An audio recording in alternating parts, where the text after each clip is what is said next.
Hey, OP here.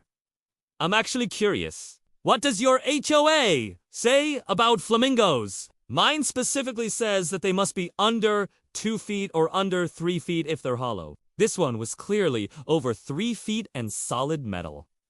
So I was pretty annoyed.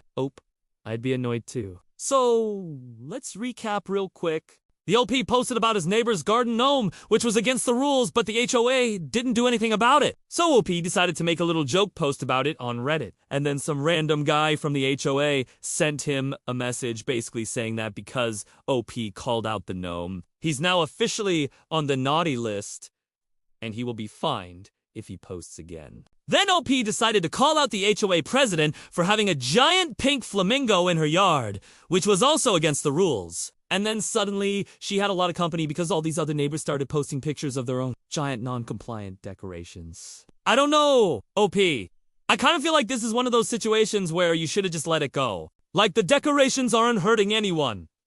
And that's not like the H has a lot of money, because otherwise they would have paid someone to remove the gnome instead of threatening OP.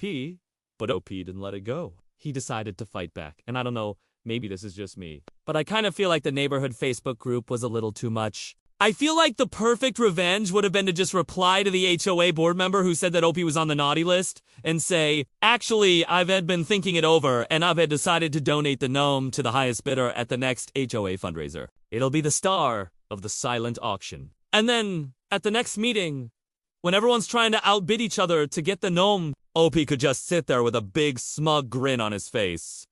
But anyways, I digress. OP! I think you were justified in calling out the HOA president's hypocrisy, but I also think that the neighborhood Facebook group might have been a bit too much. Maybe if you had just posted on Reddit, you wouldn't have gotten yourself into this mess, but ultimately, I still stand by my vote that the HOA is the true whole in this situation. Why are they spending their time and energy trying to fine people for having gnomes in their yard when their entire community is covered in giant illegal flamingos? Flamingos, that I might add, could very easily be mistaken for a flock of Canadian swallows. Anyways, that is all for the video today. Please subscribe and have a nice day.